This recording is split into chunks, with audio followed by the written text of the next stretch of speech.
Como siempre, bueno, bienvenidos a todos. Siempre la posibilidad de utilizar esta herramienta y contactarnos con tantos equipos del país es un lujo, es un placer y lo disfrutamos mucho.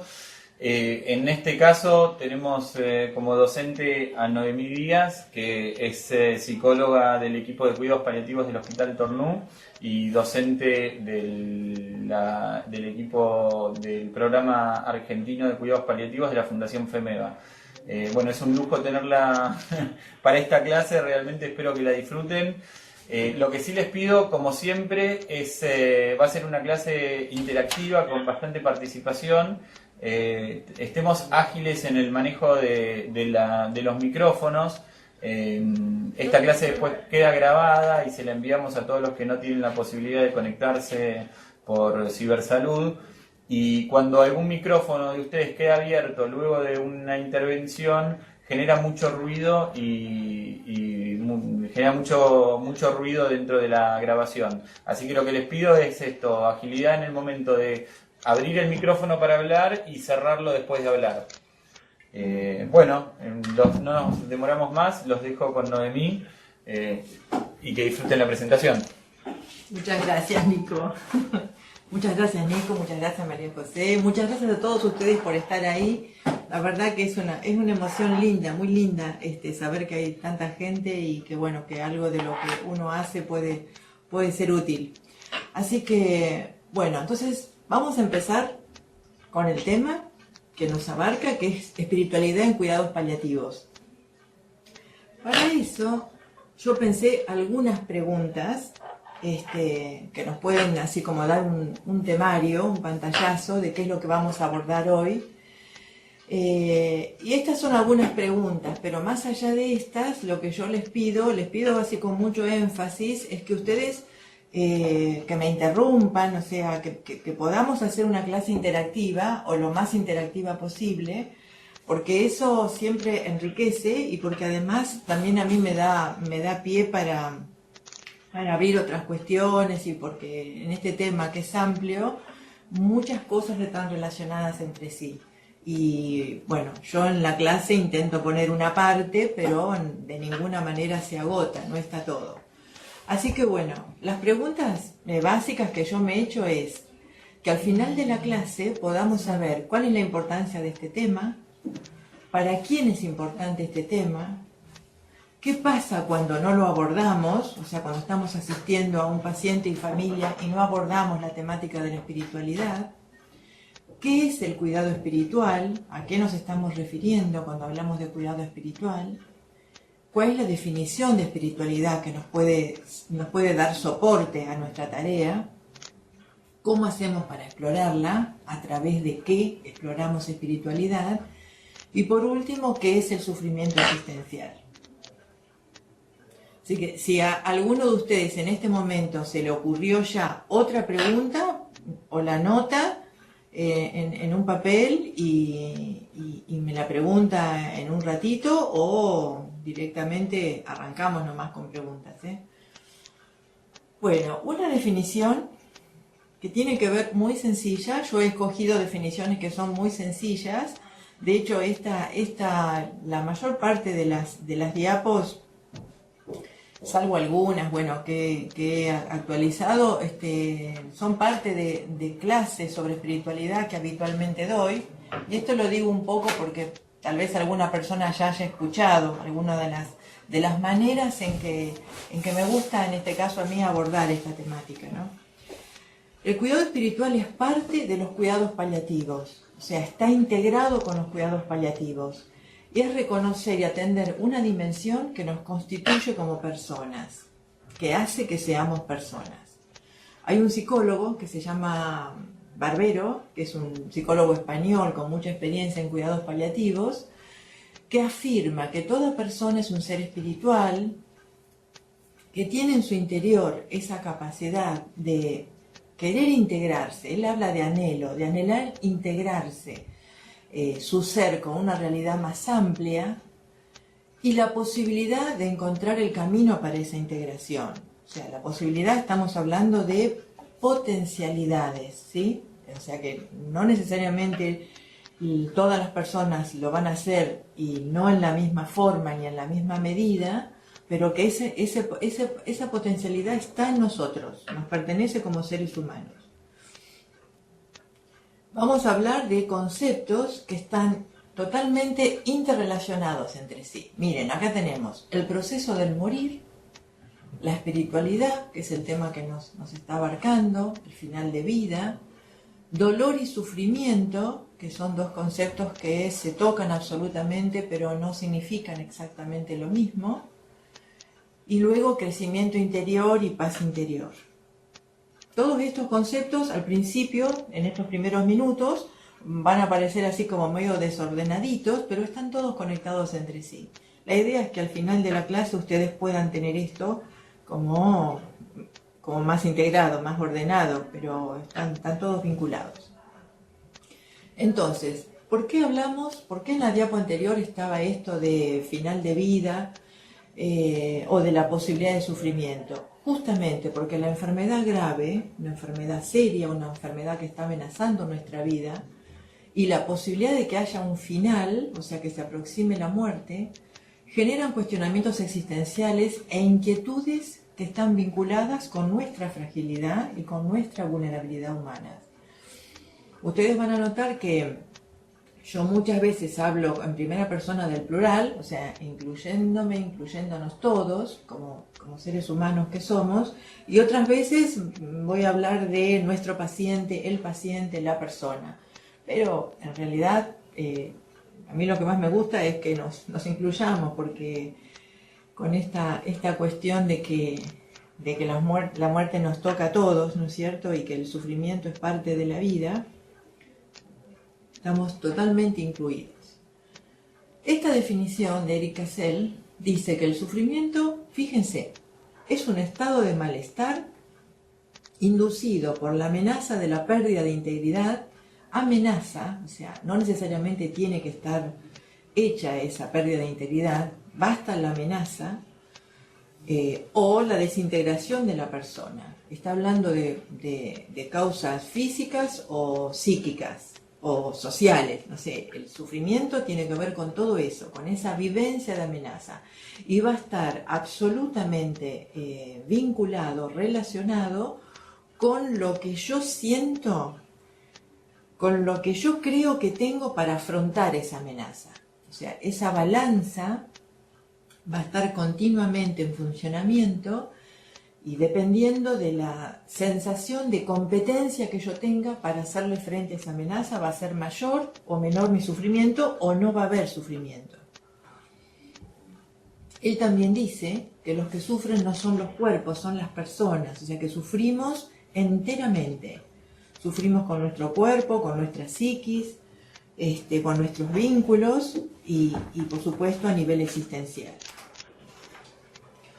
Ahora, vamos a uno de los conceptos que son así como ejes, digamos, de toda esta temática, que es abarcar el sufrimiento de dos formas.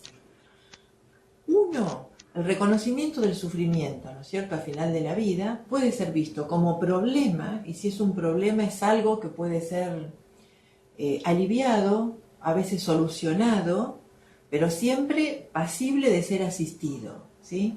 Un problema es algo que puede ser resuelto o mejorado.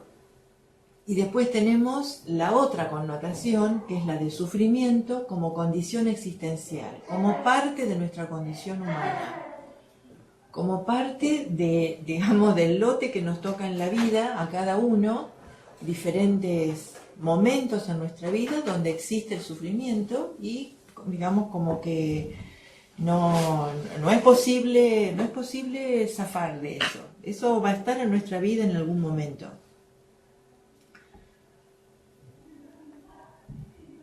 Acá está otra definición que me gustaría así resaltar, porque tiene que ver justamente con este concepto de sufrimiento, a diferencia del dolor, ¿no es cierto?, que dice que lo que origina el sufrimiento no es solamente el hecho en sí, sino el significado que nosotros le atribuimos a los hechos. Acá dice que le atribuyen el enfermo y sus seres queridos. Por eso explica cómo es que para la misma situación a dos personas nos puede afectar de diferente manera, a veces de muy distinta forma, la misma situación, y cómo puede haber dolores, por ejemplo, que para alguna persona signifiquen algo que tenga que ver con, bueno, yo tolero esto, pero este dolor, porque este dolor está encaminado a que yo esté mejor o a que resuelva mi problema esta cirugía, y cómo ese dolor, cuando el significado atribuido es que o es absolutamente inútil o que ese dolor está teniendo que ver con, por ejemplo, un agravamiento de mi situación clínica, esa connotación, esa atribución que yo hago es lo que va a originar el sufrimiento. Acá tengo una definición de espiritual que es antigua, es del 1990 de la OMS, pero dice cosas muy básicas. Yo traje, de las muchas definiciones de espiritualidad que están circulando, traje dos. Traje esta, y después traje la del grupo de espiritualidad de SECPAL, que es del 2008, pero las dos dicen con diferentes palabras más o menos lo mismo, ¿no? Fíjense que acá está definida la espiritualidad como aquellos aspectos de la vida humana que tienen que ver con experiencias que trascienden los fenómenos sensoriales. Aclara, no es lo mismo que religioso, aunque para muchas personas la dimensión espiritual de sus vidas incluye un componente religioso. Puede ser visto como parte de un todo que incluye lo físico, lo psicológico y lo social. A menudo se percibe como vinculado con el significado y el propósito, y para los que están cercanos al final de la vida, se asocia comúnmente con la necesidad de perdón, de reconciliación y afirmación de valores. Y la otra definición, que es de la SECPAL, es más breve, pero están los conceptos básicos incluidos, ¿no? Dice, la naturaleza esencial que nos conforma y de la que surge la aspiración profunda e íntima del ser humano a una visión de la vida y la realidad que integre, conecte, trascienda y dé sentido a la existencia. Esta, si la leemos así más de una vez, van a ver que está todo ahí, ¿no? Todo lo que tiene que ver con, para poder entender de qué estamos hablando, con un término que tiene, o sea, que es parte de nuestro léxico cotidiano y que está muy cargado también de significaciones personales, o significaciones religiosas. Por eso es importante hacer esta distinción, porque ante un paciente que ante la pregunta si tiene alguna fe o alguna religión nos dice no tengo ninguna, no soy ateo, o nos puede decir no, soy escéptico. Entonces ahí, ¿qué hace? Noemí, la interrumpo, no se ven las diapositivas. No se ve la diapo, no se ve la diapo. Gracias. Gracias. A ver, vamos a ver cómo lo solucionamos. ¿Nadie la ve? Sí. ¿Quién sí? Ok. ¿Cuál es el equipo que no la ve? Así el servicio técnico ayuda. Hola, hola. ¿Cuál es el equipo que no la ve? No, el Hospital Enfermeros Argentinos ya se mejoró. Ah, bueno. Ahora se volvió a... Clara. Listo. Entonces, ¿resuelto? No, estamos perdiendo la imagen de nuevo.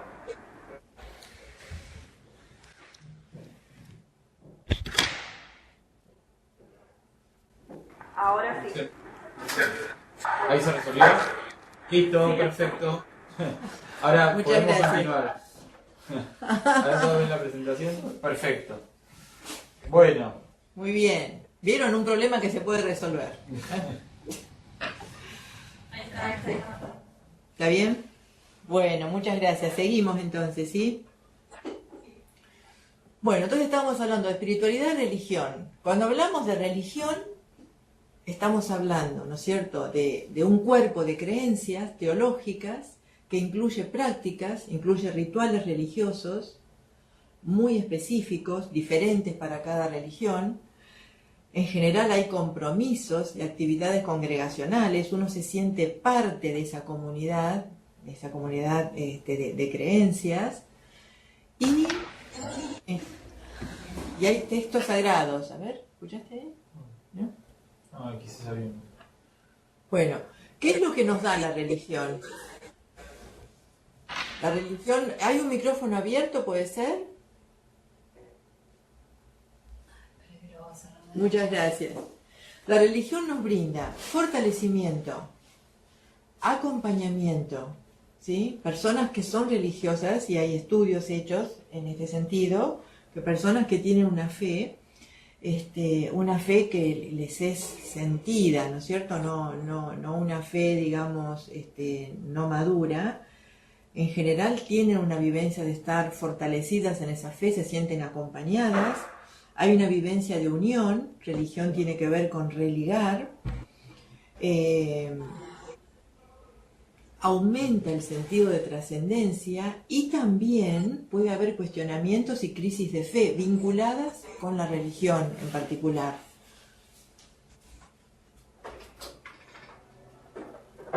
Si hay alguna pregunta hasta acá, estoy dispuesta a escuchar, ¿eh? Bueno, avanzamos entonces. La espiritualidad tiene un movimiento de búsqueda, o sea, algo intrínseco en lo que es la concepción de la espiritualidad, en tres direcciones. Fíjense, hacia el interior de uno mismo está vinculada con el sentido y el significado de la propia vida y de la muerte. Tiene que ver con mi sentido también de coherencia con mis valores, con mi vivencia de integridad entre lo que yo pienso, lo que siento y lo que hago, ¿sí? Con el entorno está vinculado con la noción de conexión, de conectarme con otros, de pertenecer a una comunidad, con el amor, o sea, con mis vínculos afectivos, con mis relaciones. Y por último, hacia el más allá de uno mismo, con la trascendencia, con esa sensación muy especial de vinculación con un todo que es más amplio, que sale de mí misma, que es más amplio, más abarcador, que puede tener el nombre de universo, puede tener, por supuesto, el nombre de Dios, o naturaleza, o un sentido de unión con lo cósmico. O sea, para cada persona va a ser diferente, pero esa es la sensación, la vivencia de trascendencia, que está dentro de lo que es la espiritualidad. Este autor, que es Karl Durkheim, él habla de que tenemos diferentes caminos para abrirnos a esa espiritualidad. No hay un único camino, ¿sí? La naturaleza es un camino privilegiado, y ahora yo los invito a que cada uno, sobre todo que están en diferentes lugares de nuestro país, y hay lugares que tienen, todos los lugares, pero hay algunos que tienen como paisajes bellísimos, ¿no?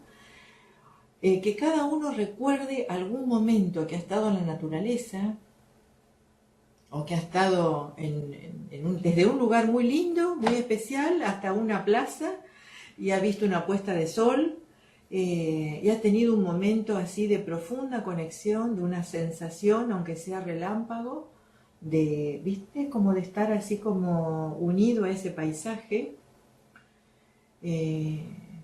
La naturaleza es un gran camino para acercarnos a la espiritualidad, y puede ser muy sanadora. Dentro de la naturaleza incluimos también los animales, el amor por los animales. Hay personas para las cuales el vínculo que tienen con sus mascotas es un vínculo afectivo muy importante, y esto después se pone de manifiesto en las situaciones en que están alejados de ellos y necesitan ese contacto. El arte es otra de las vías privilegiadas. Cualquiera de las variaciones del arte, puede ser la música, puede ser la pintura, puede ser jugar con lápices, puede ser pintar un mandala, El movimiento, todo lo que tenga que ver con el arte, es una de las vías privilegiadas para la espiritualidad. El encuentro con el otro es el amor, o sea, son los vínculos, las relaciones. El amor a la familia, el amor a los otros, el hacer algo para otros y, por supuesto, la religión, el culto, la fe. Yo agregué, por mi cuenta, porque creo que estas también son vías, ¿no es cierto?, de acercarnos y de conectarnos con nuestra espiritualidad, la meditación del tipo que sea, o sea, todo lo que tenga que ver un trabajo con la propia interioridad, ¿sí? La meditación, el mindfulness, que es una herramienta que está como hace varios años ya como circulando mucho en los ambientes de salud y que realmente es muy, muy útil. El silencio, el buen silencio, el silencio que nos permite conectarnos con nosotros, como salir del ruido que tenemos, del ruido mental, ¿no? Y poder hacer esa conexión con nosotros mismos. Los valores, que son los caminos personales que uno puede elegir, ¿no es cierto? Los diferentes valores por hacer, ya sea por una causa, ya sea la pasión por el trabajo, los valores personales.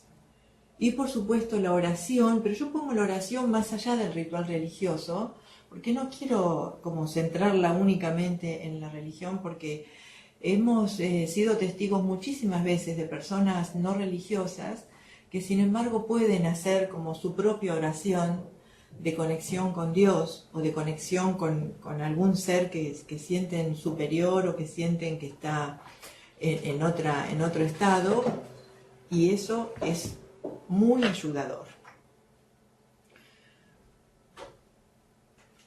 Bueno, ¿por qué estar atentos entonces a esta dimensión? Como para empezar a dar respuesta a alguna de las preguntas de la primera diapo, ¿no?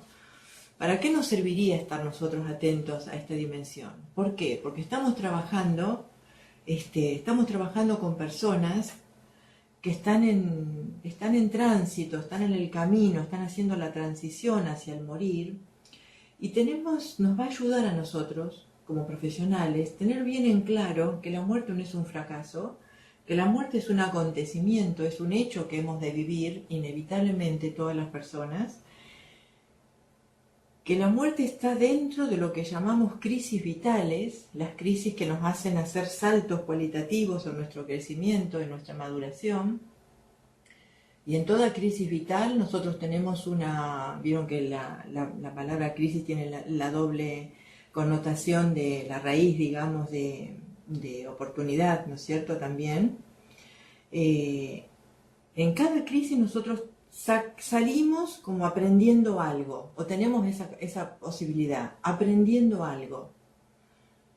La diferencia con la muerte es que es la última. Entonces, puede ser un enorme aprendizaje, pero bueno, es el final, digamos. Ahí queda, para las personas que creen en una vida después de la muerte, ese aprendizaje continúa. Para las personas que no creen, ese es el final. Y eso no le quita, digamos, ninguna importancia. Es la situación límite mayor que tenemos, ¿sí? La situación límite mayor. Hay un filósofo existencialista que se llamaba Karl Jasper, que él hablaba de las situaciones límites justamente como esas situaciones en la vida, en toda vida, que nos ponen a prueba en todo lo que son nuestras convicciones más profundas, que nos llevan justamente al límite, por eso es la palabra, nos llevan al límite de lo que nosotros hemos creído ser, de lo que sentimos que somos. Entonces, es una situación límite porque está vinculada con esto que es la separación, ¿sí? La muerte es una serie de separaciones, es la separación máxima y tiene una enorme potencialidad. De hecho, hay una autora, ahora después se las voy a nombrar, que habla del enorme potencial espiritual que tiene la experiencia, ¿no? De la experiencia de la transición hacia el morir. Este autor yo lo pongo siempre en mis diapos porque me da un apoyo grande para poder justamente no solamente acompañar y trabajar, sino para poder sentirme yo más fortalecida, ¿sí? Dice que el hombre no se destruye por el sufrimiento, sino por sufrir sin sentido. Y lo decía alguien que no lo leyó en ningún texto, sino que lo vivió en campos de concentración y lo aplicó a su vida, y después de esto hizo una teoría psicológica que es la logoterapia, que muchas veces viene en nuestra ayuda cuando estamos trabajando en esta área. Entonces, como para ir haciendo así como un punteo hasta acá, morir es mucho más que un evento clínico, por supuesto. Es una experiencia humana que tiene que ver con la fragilidad, la soledad y el sufrimiento, ¿sí? También, esto es lo que yo le decía de esta autora, que es Kathryn Dowling-Singh, que dice, puede ser una de las experiencias más transformadoras, poderosas y espiritualmente enriquecedoras. En esta transición van a aparecer lo que llamamos las preguntas radicales, ¿sí? Las preguntas existenciales.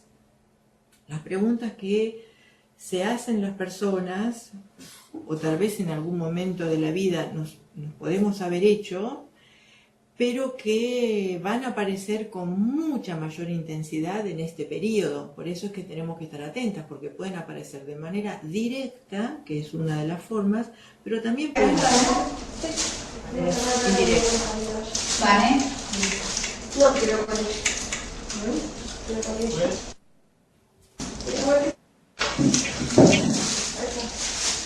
Sí, ¿pueden cerrar el micrófono ahí en el Heller? Sí. Gracias.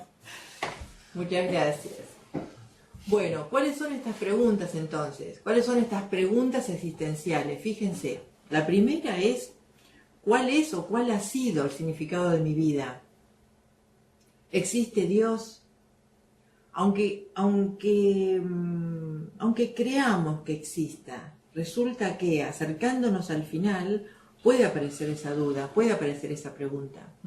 ¿Existe Dios? ¿Qué pasará después? ¿Qué pasa después de la muerte? ¿Qué sentido tiene este sufrimiento para mí? ¿Para qué estoy sufriendo de esta forma? ¿Ha valido la pena vivir haciendo como una mirada a mi propia biografía? Y por último, ¿quién soy yo? ¿Sí? ¿Quién soy yo que estoy acá, que he perdido mis roles habituales, que no puedo hacer lo que hacía antes, que estoy dependiendo de otras personas? ¿Yo soy esto, este cuerpo que está tan diferente, o hay algo más de mí que existe, que permanece y que va a permanecer y que es la esencia mía? ¿Sí? Estas son algunas de las preguntas que pueden aparecer en esto que llamamos el proceso del morir, ¿sí? Que esta autora hace como un modelo, digamos, de lo que sería este proceso del morir. En la primera etapa, que ella lo denomina caos, engloba a todas las que seguramente todos ustedes conocen, las etapas de Kübler-Ross, todo lo que tenía que ver con el shock, el enojo, la negociación, ¿no es cierto?, la aceptación. Bueno, ella las engloba, y en este caos también incluye la intensa lucha que pueden tener nuestros pacientes, la intensa lucha hasta, digamos, de no querer que esto esté ocurriendo, la desesperación que puede aparecer ahí, todas las vivencias de desesperanza, todo lo que es el cambio mayúsculo de tener una vida y estar andando en el mundo a estar en una cama y empezar a sentir la certeza de que esto no va a mejorar. Todo ese periodo, toda esa turbulencia de ese periodo, ella la denomina caos. Después pasa otra, que es la rendición, que podría ser equiparada con lo que es la aceptación, pero es como un paso más que la aceptación. Ella dice, fíjense, la aceptación es una postura como del yo, del ego, ¿sí? Como tiene que ver más con lo psicológico. La rendición es una postura del alma, es como que hay un paso más que esa aceptación, como si fuera una aceptación radical.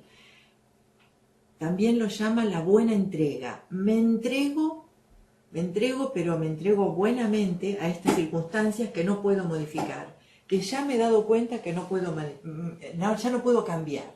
Y entonces ahí está la conexión con la trascendencia, con el aproximarme a una dimensión que está mucho más allá de mí y que siento que me puede contener a mí en este momento y que de repente toma, digamos, así como un primer plano que antes no lo tenía.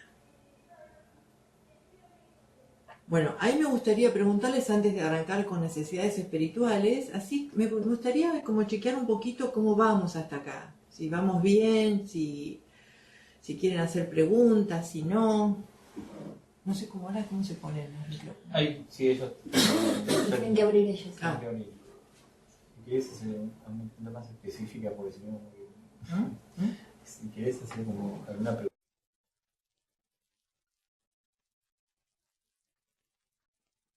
No sé. No, sigamos. Si no. Solo para saber si es claro lo que estamos compartiendo, nada más. Si hay alguna pregunta. Si no, seguimos. ¿Sí? Otro concepto que es importante para nosotros es el de necesidades espirituales, ¿sí? Necesidades espirituales. Decimos que las personas, creyentes o no, tienen necesidades espirituales conectadas con un crecimiento espiritual, con una verdad esencial, con la esperanza, con el sentido de la vida y de la muerte, con la necesidad de transmitir un mensaje al final de su vida. Y cuando hablamos de necesidades, no solo estamos hablando de lo que falta, o sea, de carencias, sino también de recursos, de los recursos espirituales que la persona pueda tener, ¿sí? O sea, esta doble acepción es muy importante. No es solo lo que falta, sino también lo que la persona tiene. Enrique Benito, que es un autor español, ha hecho así como una revisión de varios trabajos sobre necesidades espirituales y él ha hecho una síntesis que es esta, ¿no? Necesidades espirituales de las personas, ser reconocido, la primera, ¿no? El reconocimiento, el respeto por esa persona, la necesidad de narrar su vida, de revisar su vida. Es como que lo vemos todo el tiempo esto, o sea, cuán importante para la persona es poder revisar su vida. Y en ese sentido, cuán importante también es que haya un otro que pueda escuchar esa narración de su vida sin juzgar. El encontrarle sentido, el liberarse de la culpa, el poder perdonarse. El tema del perdón es muy importante cuando hablamos de espiritualidad, porque tiene que ver con el perdonar a otros, pero también con el sentirse perdonado, ¿sí? Con el perdonarse a otros y con el perdonarse a sí mismo. Y la reconciliación ahí tiene que ver también con la reconciliación con la propia vida, incluyendo en ella los fallos que haya tenido, las situaciones de las cuales se arrepiente. Por supuesto, necesidad de trascendencia, necesidad de dejar algo para otros, necesidad de continuidad, de dejar algo para su familia, para sus personas queridas, para una causa en la cual esté involucrado. O sea, que su vida, que algo de lo que él hizo en su vida pueda continuar a otras personas y pueda continuar en el tiempo. Desde ya la expresión de los rituales a través de rituales de su propia fe religiosa. Por eso es tan importante indagar esto y es importante también poder ofrecer estos rituales a través del representante de la fe que tenga, ¿no? Necesidad de esperanza, necesidad de una esperanza que sea realista, necesidad de una esperanza donde la persona acompañada pueda ir dándole sabiduría a esa esperanza, que no se centre por ejemplo, en curaciones que ya no van a llegar, ¿no? Sino que la esperanza pueda estar conectada con la esperanza de estar mejor en alguna situación concreta de este momento de su internación. Y por último, la necesidad más grande y universal que tenemos todos los seres humanos, que es la de amar y de ser amado, y la de expresar ese amor, y la de sentir que otros expresan ese amor, ¿no? Entonces, a medida que se va desarrollando este proceso, la persona va también desplegando ese convencimiento de que necesita estar en paz. perdón, de que es importante como pacificar esas áreas o esas zonas de malestar que puede haberse dado cuenta que está. Por eso decimos que ahí aparece muchas veces la conciencia de los temas pendientes, los temas sin resolver, los asuntos inconclusos, los dolores familiares. Esa necesidad también requiere un espacio psíquico de elaboración, un espacio que sea seguro. Seguro quiere decir que tenga la certeza de que no va a ser juzgado por eso. Un espacio amoroso donde el otro pueda contener esas narrativas, digamos, de malestar y que pueda escuchar, ¿sí? Con un ingrediente que es la compasión. La compasión tiene que ver con poder conectarme con el sufrimiento del otro y hacer algo para ese sufrimiento, ¿sí? Eso es la compasión, sentir el sufrimiento del otro desde un lugar amoroso y no quedarme solamente con ese sentir, sino estar dispuesta y comprometerme a hacer algo para aliviarlo. Bueno, entonces, la satisfacción de esas necesidades adquiere en el final de la vida un significado muy especial. ¿Por qué? Porque nada puede posponerse, porque todo de repente adquiere la urgencia de que es definitivo, de que tiene que ser hecho ya. Hay una conciencia del tiempo que es muy particular, ¿no? La conciencia de que se acaba el tiempo. Entonces, esta importancia de poder indagar y poder explorar estas necesidades, ¿para qué? Para poder acompañar mejor, solamente para eso, para poder acompañar mejor. Habíamos dicho antes que esto de las separaciones, ¿no? Esto del morir tenía que ver con separaciones, tiene que ver con desprenderse, ¿no? Con poder despedirse, con poder decir los adioses y con poder soltar. Cuando hablamos de soltar, yo lo que me refiero acá es a como poder hacer este camino, que yo imagino que es muy difícil, es muy complejo, que es soltar también un poco de las identificaciones que yo tengo de mí misma, de mí mismo, ¿sí? O sea, poder sentir que sigo siendo el que soy esencialmente, aunque no pueda cumplir los roles habituales, ¿sí? Aunque no pueda tener los soportes que en mi vida han sido como los bastiones, ¿no? Para algunos será el trabajo, para otros será lo que sea, pero que yo pueda empezar a soltar eso y pueda quedarme así como despojada de todo eso. Por eso es tan difícil.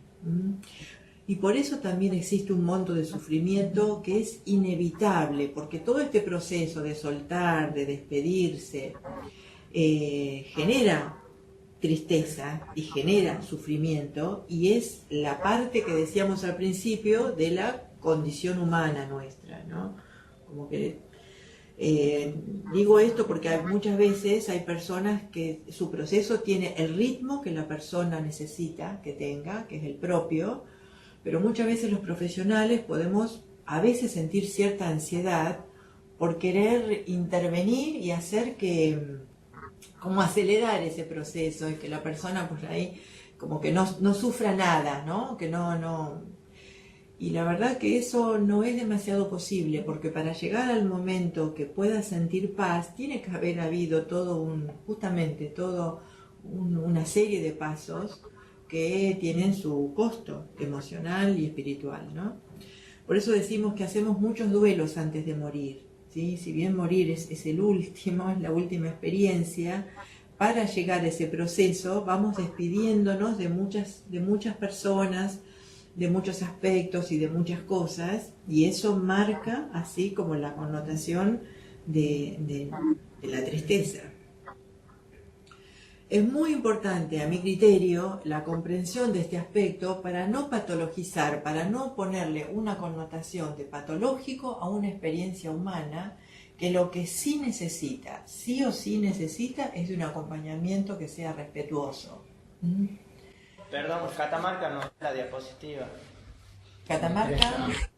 Bueno, ahí lo mencionamos. Aprovecho ahora como para pedirles nuevamente que controlen de que los micrófonos estén cerrados. Y ahora avisamos al servicio técnico lo de Catamarca, pero por favor controlen que los micrófonos queden cerrados porque estamos teniendo ruidos acá de las salas de los nodos que no podemos detectar cuál es. ¿Ahí ya lo ven? Sí, gracias. Perfecto. Muchas gracias. Bueno, resumiendo es esto, ¿no es cierto? Que es importante la comprensión de esto para no patologizar un proceso que está dentro de la experiencia humana, pero también, por supuesto, es imprescindible una evaluación apropiada para discriminar cuándo este sufrimiento puede y necesita ser aliviado con intervenciones, ¿sí? O sea, únicamente a través de una buena evaluación yo me voy a poder dar cuenta si esto está dentro de lo esperable para esa persona y no voy a intentar intervenir, y cuando me estoy dando cuenta que hay así como un monto de sufrimiento mayor y que ya le vamos a hablar de lo que es sufrimiento existencial. Entonces, es fundamental recabar la mayor cantidad de información posible acerca de los recursos y las necesidades espirituales, no solamente del enfermo, sino también de su familia, desde la primera entrevista. O sea, en la primera entrevista, cuando estamos con la historia clínica armándola, ahí hacer, no digo todas las preguntas desde ya, ¿no es cierto? Porque hay un timing apropiado para algunas de ellas, ¿sí? O sea, así como con sentido común, pero hay algunas preguntas que necesariamente deberían estar hechas junto cuando uno hace la historia clínica y tiene los datos demográficos y cuándo empezó la enfermedad y hace el genograma y cómo es su familia y qué recursos hay y quién es el cuidador. Bueno, abarcar este tema de la espiritualidad, ¿sí? Entonces, ¿cómo podríamos hacer esto? A través de preguntas. Ustedes saben muy bien que hacer preguntas, hacer bien las preguntas es un arte. Es un arte en psicoterapia y es un arte en todo lo que son las profesiones de relación de ayuda, ¿sí? Entonces, preguntas orientadoras que estén así como inmersas en una escucha empática. En la escucha empática, en esa empatía, en esa capacidad de ponerme en ese lugar del otro, y que estemos atentos al lenguaje, a los silencios y a todas las expresiones no verbales que pueda hacer nuestro paciente, ¿sí? Un gesto, una pausa en lo que está diciendo, todos pueden ser indicadores. Entonces nosotros vamos a observar eso, vamos a estar atentos y después, si hace falta, vamos a repreguntar o vamos a tenerlo como el inicio de una hipótesis de qué le puede estar pasando a esta persona, que después necesitará ser confirmada o reconfirmada, con este ingrediente que yo decía antes de la compasión, ¿sí? de ese poder conectar con el sufrimiento del otro. La evaluación va a abarcar dos grandes flechas, una como necesidad y otra como recurso. Y hablamos hace un momentito de lo que era el sufrimiento espiritual o el distrés espiritual. ¿Cuándo aparece esto? Cuando las personas, dice acá, son incapaces de encontrar fuentes de significado. Cuando tienen como grandes periodos de desesperanza, cuando hay pérdida de la esperanza, cuando no pueden encontrar fuentes de amor, cuando no encuentran paz, cuando no se sienten con una fragilidad a flor de piel, ¿sí? O cuando ocurren conflictos entre sus creencias y lo que está sucediendo en sus vidas, cuando están en situación de crisis de fe. Todos estos son componentes de lo que llamamos sufrimiento existencial que necesita ser asistido. El cuándo asistir y el cómo asistir va a ser lo que vamos a hablar ahora a continuación. Entonces, para realizar una evaluación apropiada, estos indicadores tienen que ser integrados junto a la biografía. los patrones de conducta previos, conocer algo de la persona y el contexto actual del paciente. O sea, si este paciente tiene familia que lo cuide, si está en un equipo, si viene de atravesar diferentes lugares de salud donde ha sido maltratado, o sea, qué es lo que le pasa en su hoy y conocer algo de lo que es la vida de esta persona. ¿Cuáles son estos indicadores? Fíjense, pueden ser algunos de ellos, muchos de ellos, van a indicarnos que esta persona está con sufrimiento existencial, ¿sí?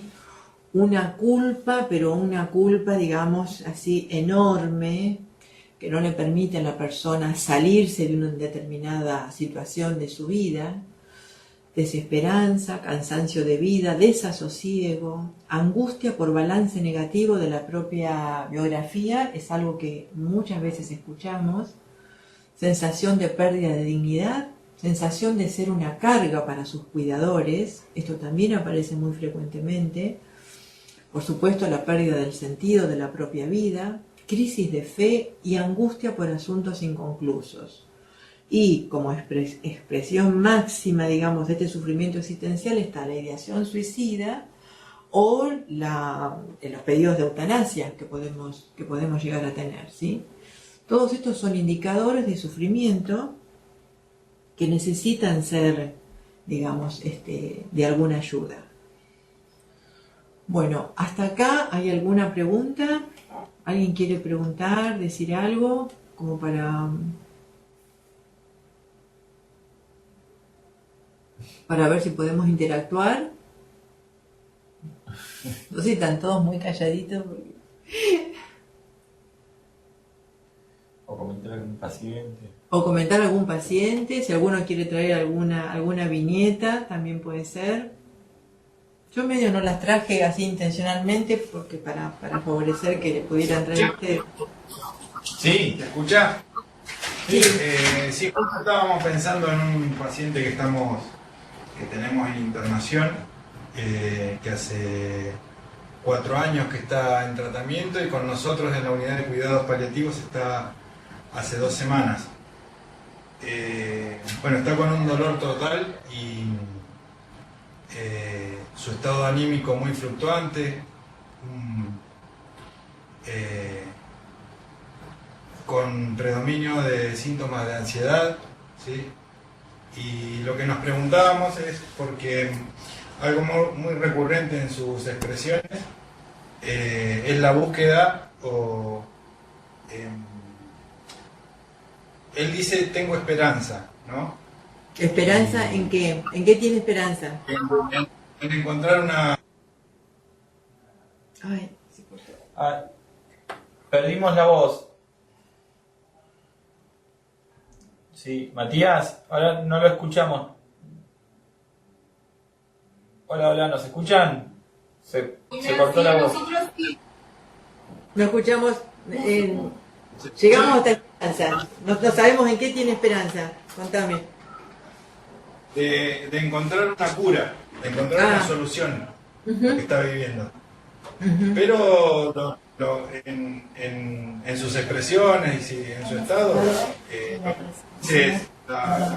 no, usted decía recién, ¿no?, sobre estos indicadores, ¿no?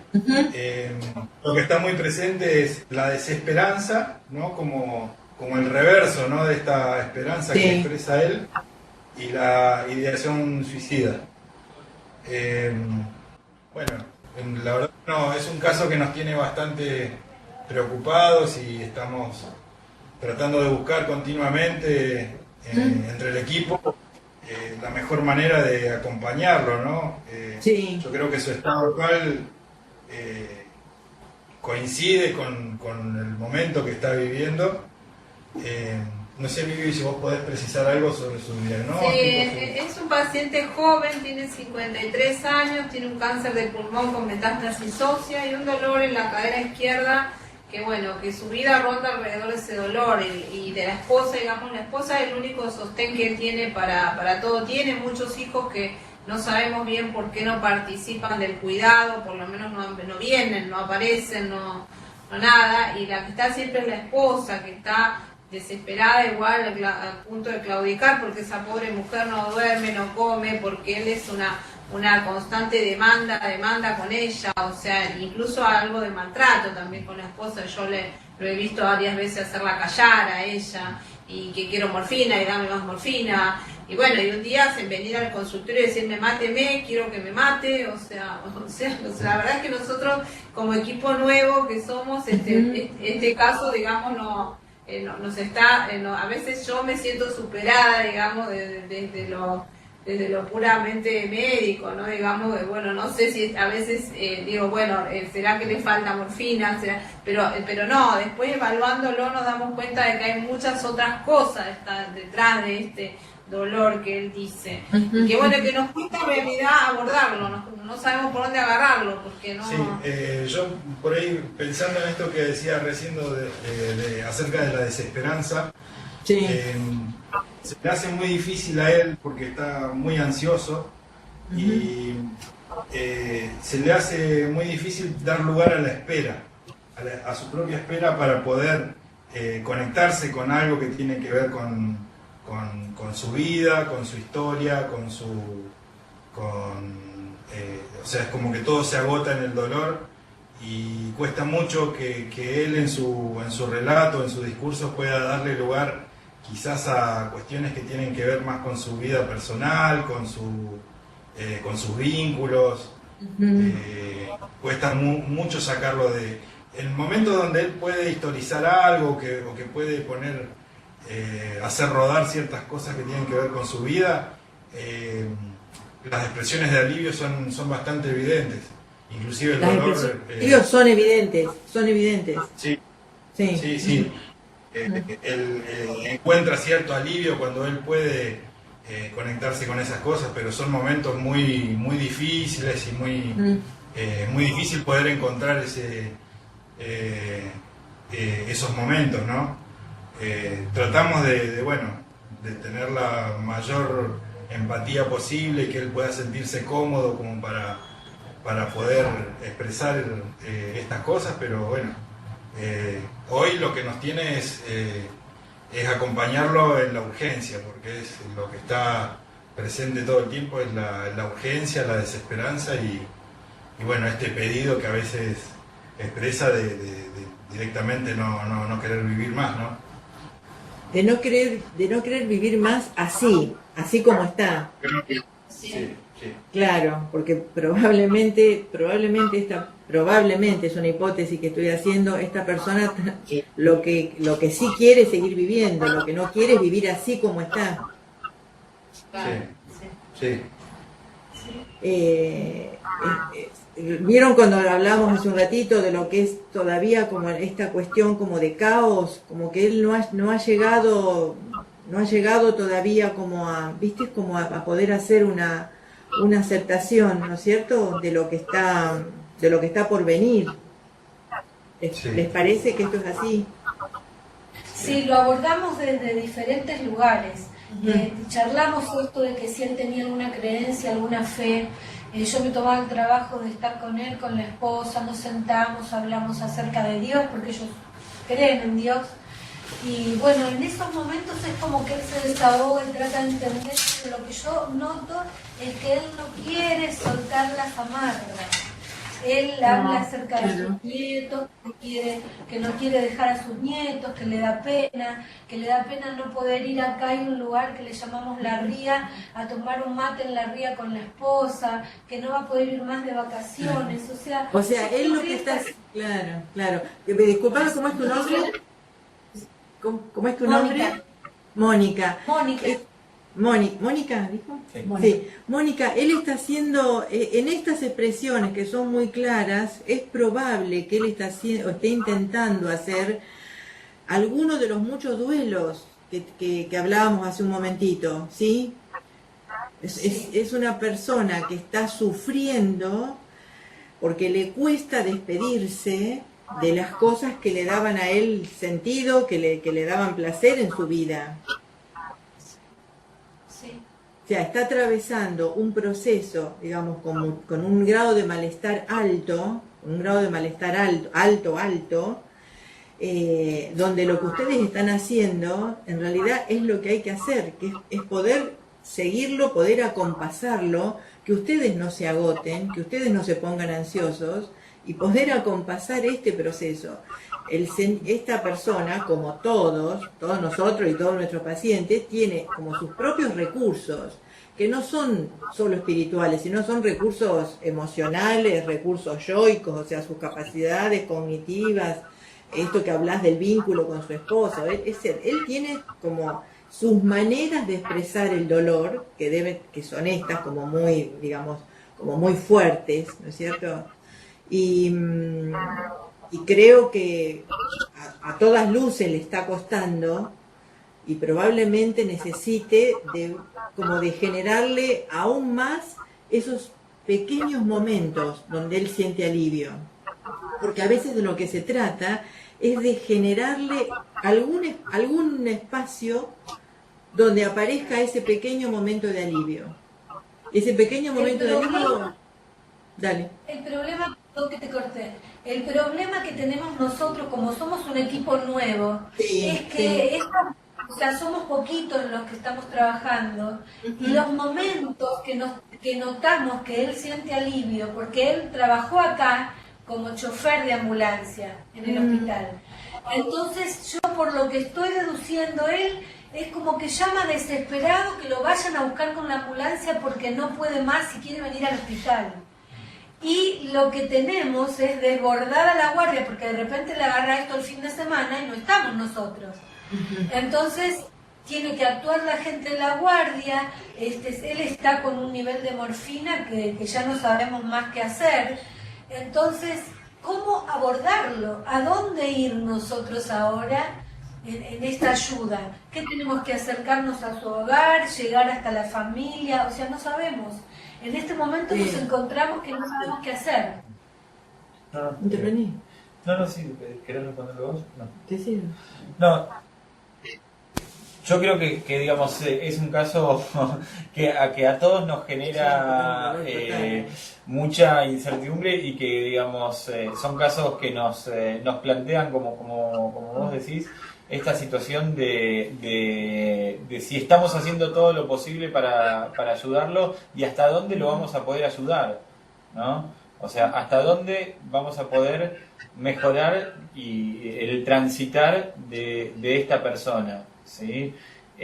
Más siendo un equipo joven, nuevo, digamos, y empezando muchas veces este tipo de situaciones son las que nos ponen un poco contra la espada y la pared en esto, en decir, ¿qué más puedo hacer por esta persona?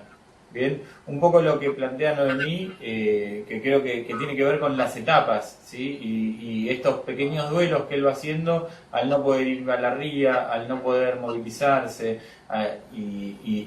digamos, a las pérdidas que él va teniendo en la medida que va avanzando la enfermedad, ¿no? Por un lado, y por otro lado, digamos, creo que es un caso como para dedicarle mucho tiempo en cuanto al análisis profundo del control de síntomas, ¿sí?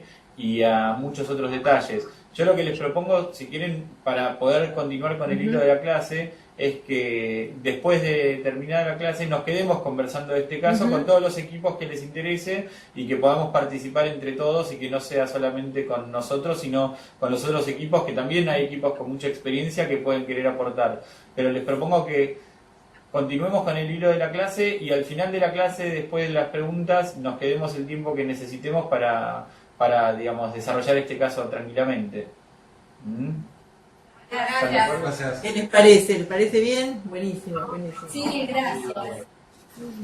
Bueno. Pero muchas gracias, porque este tipo de situaciones son justamente las que, en lo que es la historia del equipo, en lo que es la biografía del equipo, quedan marcadas, ¿sí? Quedan marcadas porque nos dejan muchas lecciones y nos van a seguir acompañando después a lo largo de las diferentes etapas del equipo, ¿no? Como grupo de personas y como grupo vivo de personas, ¿no? Bueno, todos los equipos, creo, tenemos algunas personas que nos han marcado, que pasan años y uno dice, sí, me recuerda a fulano, ¿te acordás? Sí, me acuerdo. O sea que son situaciones porque nos llevan justamente al límite y porque nos van a hacer trabajar nuestro propio límite, hasta dónde podemos ayudar. O sea, las personas tienen límites, los pacientes tienen límites, las familias tienen límites, la institución tiene límites y nosotros también como profesionales tenemos. Y eso es uno de los aprendizajes, creo, como más contundentes que hacemos las personas cuando trabajamos en equipo, que es aprender a reconocer nuestros límites. Y por eso es tan valioso y tan, digamos, imprescindible el trabajo en equipo. Porque de los debates, del compartir, del tomar decisiones en conjunto el equipo, es como se va nutriendo, ¿no? Y como hace que no claudiquemos nosotros, digo. Bueno, seguimos con algunas preguntas que pueden ser orientadoras, decimos, para hacer este proceso de evaluación. Yo tomé estos 3 autores y junté las preguntas, o sea que no están necesariamente en orden, pero la idea es que ustedes se lleven, si es que no lo tienen, por ahí es que ustedes ya lo tienen, pero que ustedes se lleven preguntas que pueden justamente servir para aproximar, hacerle. Hola. Hola, Catamarca no ve las diapositivas. Bueno, ahí vamos. Gracias. Yo sigo, bueno. Ahora fue Nico a buscarla, yo continúo. De todas maneras, estas diapos ustedes saben que las van a tener, ¿sí? Bueno, la primera pregunta es como la más, parece como siempre la más obvia, es si tiene alguna creencia o fe religiosa, ¿no es cierto? ¿Y cuál es? Si tiene alguna creencia o fe religiosa. Ahora, esa es una pregunta bien hecha, tildamos ahí en la historia clínica, pero la pregunta que le da sustento a esta otra es ¿en qué grado lo ayuda en este momento de su vida? ¿Sí? ¿En qué grado lo ayuda? O sea, no nos conforma saber que una persona tiene una fe católica, evangélica, judía, no nos conforma eso. Lo que tenemos que saber es si lo está ayudando la fe, si es soporte en este momento o si está como enojadísima o enojadísimo porque resulta que soy un buen creyente y mire lo que me pasa. Si hay rituales que desearía realizar que están dentro de esa fe y si necesita algún acompañamiento de representantes, sea un sacerdote, un rabino, un pastor, lo que sea.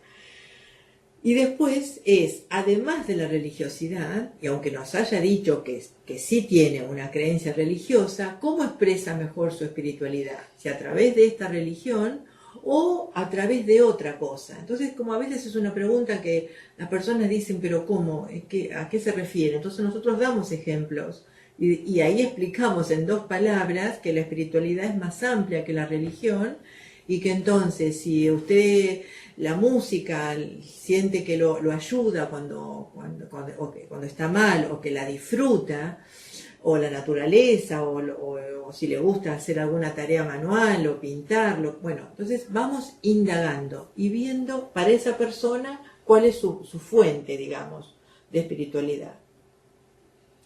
¿Qué es lo que más lo ayuda cuando siente desasosiego, ¿sí? Cuando se siente inquieto, cuando siente miedo? Usted cuando siente miedo, ¿qué es lo que más le ayuda?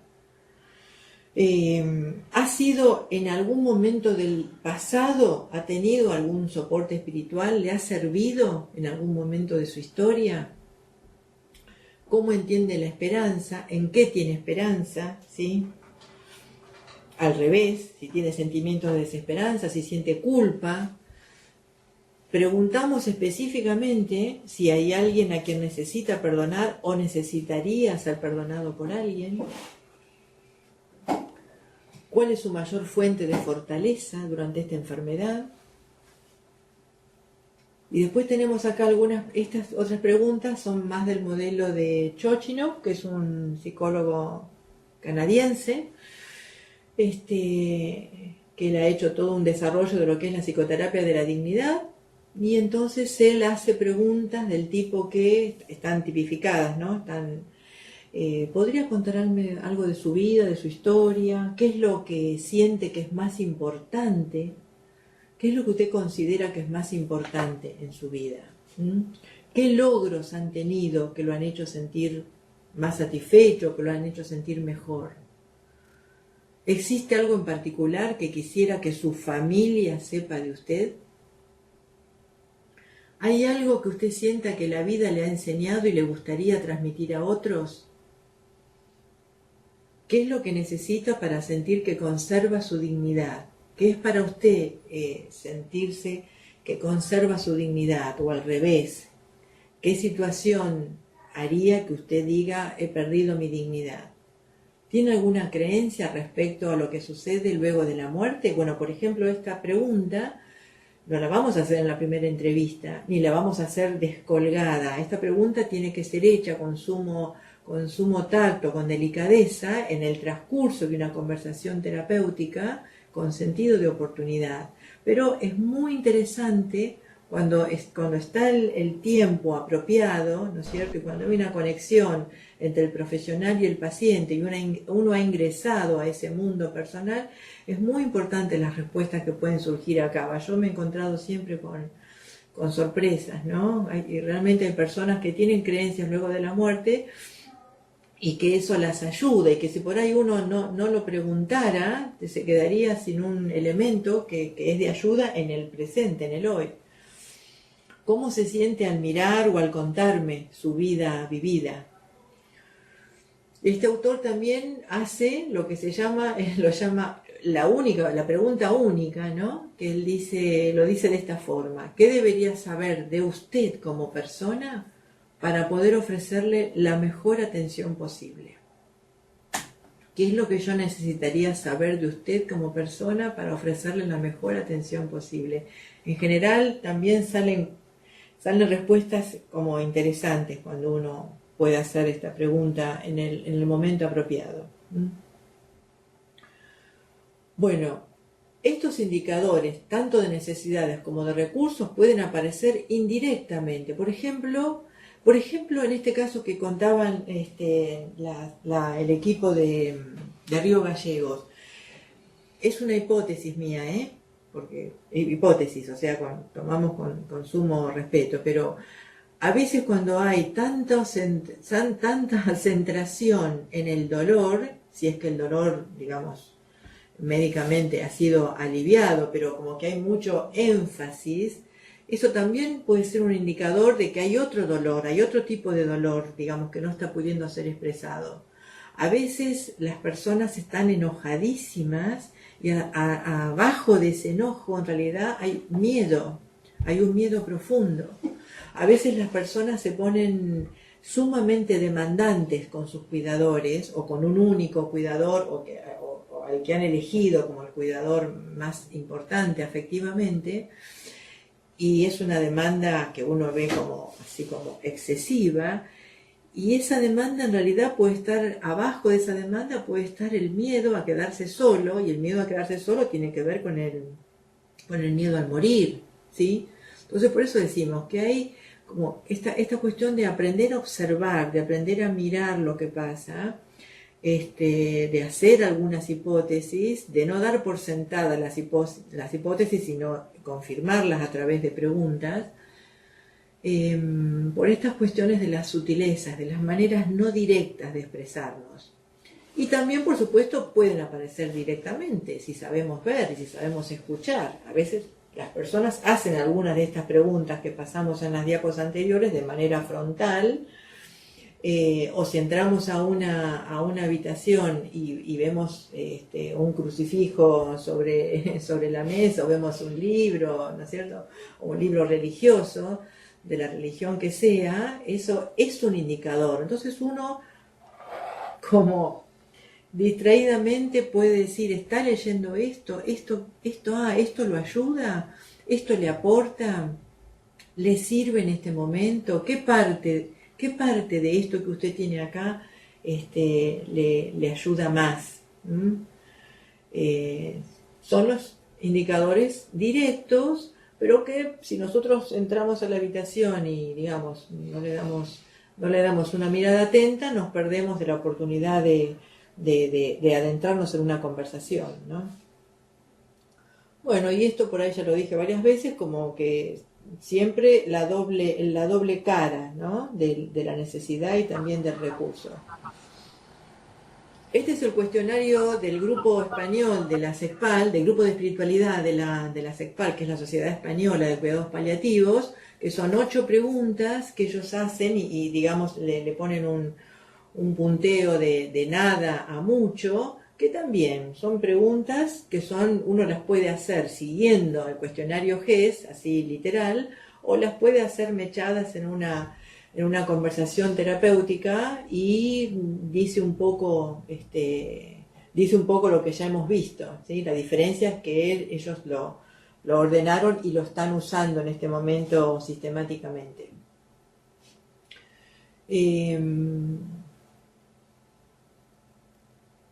Bueno, esta otra diapo, a mí me interesa siempre así como reforzar esta idea, que los profesionales, y sobre todo en cuidados paliativos, ¿no? Sobre todo en cuidados paliativos, todos tenemos derecho por supuesto, a tener una idea de cómo nos gustaría que fuese nuestra propia muerte, ¿no? Y está bueno que lo pensemos también. Y eso tiene que ver con el sentir personal y está fuera de discusión. Pero es muy distinto que eso que es personal intentemos trasladarlo a nuestros pacientes y tengamos, aunque no nos demos cuenta, tengamos así funcionando adentro de nuestra cabecita un modelo de cómo tiene que ser la mejor muerte en cuidados paliativos.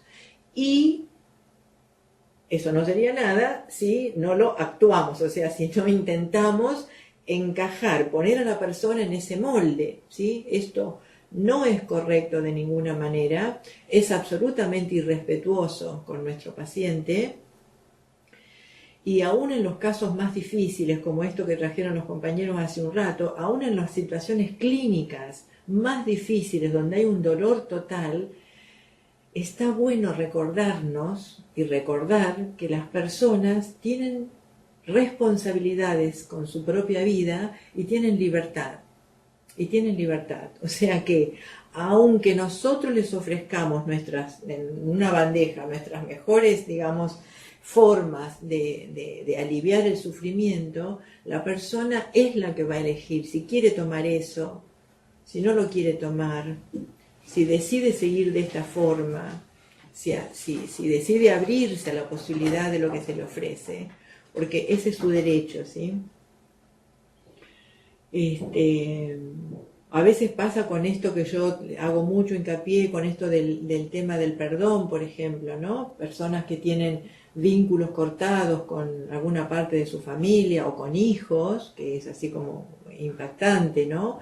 Y están en tránsito ya de morir, pero no quieren reconectar con los hijos.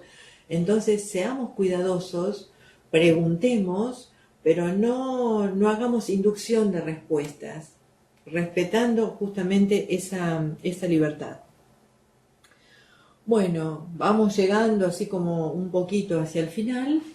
Y entonces, este abordaje, ¿desde dónde comienza? Comienza desde lo más básico, que es la detección de que haya o no haya sufrimiento existencial, ¿sí? De que sea un proceso que puede ser difícil, pero pueda ser acompañado sin necesidad de intervenir. Entonces, la detección con sensibilidad, con una buena escucha, una escucha empática, una escucha atenta, explorando con preguntas que sean pertinentes en el mejor tiempo, digamos, en el tiempo que pueda ser más apropiado. Un acompañamiento en todos los casos, una asistencia en algunos casos y una derivación a algún profesional que tenga mayor entrenamiento en esta temática o algún ministro de fe, digamos, si la persona lo está pidiendo, es como el último escaloncito. ¿Cómo brindamos el cuidado espiritual? Teniendo un adecuado control de síntomas, primerísimo, adecuado control de síntomas, a través de los cuidados de enfermería del cuerpo, ¿sí? a través de los cuidados de enfermería, que esos cuidados sean hechos con dignidad, que esté presente siempre el respeto, y que sean cuidados amorosos con ese cuerpo enfermo, con la escucha activa, comprendiendo qué es lo importante para esa persona, explorando con calma sus necesidades, acompañando a la familia, facilitando siempre que se pueda la narrativa de vida, ofreciendo los rituales religiosos que pueden dar mucha paz y acompañando la esperanza de nuestro paciente con realismo, o sea, no estimulando nunca esperanzas irrealistas, pero tampoco siendo como verdugos de la esperanza, ¿no es cierto? Porque la esperanza es algo que nos sostiene, es la espera en algo mejor, que va como cambiando de forma a medida que avanza el proceso. Y puse en negrita en esta diapo para no tentarnos con intentar brindar respuestas a las preguntas existenciales que hacen nuestros pacientes, ¿sí? Desde el más, digamos, frecuente, ¿por qué a mí? A cualquier otra pregunta si existe Dios, por ejemplo, O sea, son preguntas que la persona va a tener que ir como buceando y dándose las respuestas. Nosotros acompañando, nosotros conteniendo, nosotros no desalentándonos por las mesetas que pueda tener o por los vaivenes de su proceso. No imponer ni sugerir nuestras propias creencias personales desde ya y discriminar las necesidades de ambos. ¿Ambos quiénes? Ambos el paciente y yo profesional. Discriminando las necesidades. Esto le pasa a mi paciente, esto me pasa a mí. ¿Pero por qué digo esto? Porque es absolutamente frecuente, yo diría casi inevitable, que algunas de las situaciones que les pasan, nos cuentan, y lo que vemos del sufrimiento del otro, toque también nuestros propios archivos. Los toca de diferentes formas. Y entonces ahí podemos hacer confusión e intentar hacer algo con nuestro paciente que en realidad tiene que ver con algo que me está ocurriendo a mí. Y lo último, subrayado también en negrita, es aceptar los límites, que ya hablamos un momentito a raíz de la situación que nos planteaban el otro equipo, es aceptar los límites. Creo que aceptar los límites, en general lo digo, es una de las cosas más difíciles de hacer en la vida, ¿o no? Aceptar los límites personales, pero no solamente en esta situación máxima, en las situaciones cotidianas, aceptar qué es lo que puedo, aceptar qué es lo que no puedo, trabajar la autoexigencia, ser compasivo con uno mismo, en lo que no puedo, aceptar los fallos, aceptarse a uno en las equivocaciones, no con complacencia, pero sí con realismo. Y bueno, y lo último les pongo con una sonrisa y con buen humor para sacar de la espiritualidad todo lo que tenga que ver con solemnidad, ¿sí? La espiritualidad no tiene por qué ser solemne, a cara seria, así como entrar a la habitación y ponernos serios porque vamos a hablar de cosas serias. Uno puede abordar la espiritualidad y estar trabajando temas muy profundos, no superficiales, con una sonrisa, con buen humor, con un chiste hecho apropiado, ¿no es cierto? Y sobre todo, estar presentes, ¿sí? Yo diría que estar presentes es como la máxima de todo esto. Estar genuinamente presentes, estar auténticamente presentes con lo que nosotros somos, con nuestra persona, que es nuestro mejor instrumento, la persona que somos, ¿no? Por eso decimos en un encuentro auténtico, con conexión hacia el otro y también conmigo misma. Así que, bueno, esta diapo es un poco para que pensemos un poquito cómo vamos hasta acá, si las cosas que hemos ido hablando y que ya vamos cerrando nos llegan, ¿no es cierto? Si hablar de espiritualidad tiene que ver también con hablar de nuestra propia fragilidad humana, de nuestra propia vulnerabilidad. Hablamos de nuestros pacientes y parece que tomamos una distancia, parece que como si fuera un poco más sencillo hablar de nuestros pacientes. Pero lo cierto es que nuestros pacientes van a espejarnos todo el tiempo nuestra propia humanidad. Entonces, el cultivo de nuestra espiritualidad en la vida de todos los días, en lo cotidiano nuestro, yo es algo que en el transcurso de la vida profesional, que son largos años, como 21 en cuidados paliativos, más los años personales, digo, bueno, no tengo por qué ocultarlo, pero tampoco voy a decirlo a tanta gente que me está mirando, pero son muchos, son muchos. Entonces, si algo yo he aprendido es como la importancia de la espiritualidad cotidiana, la chiquitita, la que yo puedo sentir en el disfrute de las pequeñas cosas, ¿sí? Y la que yo puedo cultivar, porque la espiritualidad se cultiva, por eso nosotros vemos personas que llegan y podemos decir, ¿no es cierto?, que esta persona tiene una espiritualidad trabajada, cultivada a lo largo de su vida, y por ahí vemos personas que llegan y tienen como una espiritualidad, como un estado así como más rudimentario, ¿no? Así como una cosa como más tosca, como que menos trabajada, como que no se han hecho por ahí como muchas preguntas, ni han mirado antes su vida. Entonces, hacer cada tanto, los que son más jóvenes lo harán menos, pero los que vamos avanzando en años, está bueno que lo hagamos, y que lo hagamos seguido. Hacer cada tanto un chequeo existencial. ¿Está bien como voy? ¿Estoy bien con mis relaciones? ¿Estoy bien con mi trabajo? ¿No estoy tan bien? ¿Estoy satisfecha con cómo manejo mi tiempo libre? ¿Estoy satisfecha con mis vínculos amistosos? No sé, con lo que implica qué es lo importante en nuestras vidas. O sea, darnos cuenta qué es lo importante en nuestras vidas. Preguntarnos qué es lo importante en nuestras vidas. Decimos entonces que el registro de nuestros límites y el autoconocimiento van a ser nuestras principales herramientas, porque trabajamos nosotros como digamos, nuestra principal herramienta cuando estamos en conexión con el otro. Y tomo este autor, que es Henry Nouwen, que él tiene un concepto, tiene un libro, pero tiene un concepto que es el del sanador herido, que él habla justamente de la propia herida como fuente de sanación, pero no, como a veces se entiende como la propia herida, digamos, como que yo voy a responder desde mi herida. Justamente eso es lo que no tengo que hacer.